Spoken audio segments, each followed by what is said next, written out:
وكل إنسان ألزمناه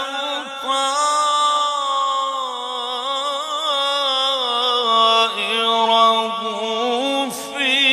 عنقه ونخرج له يوم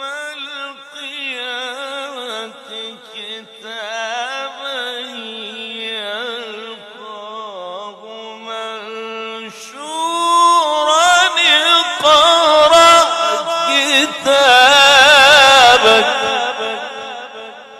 अगर दिल किसी का तो गले उसको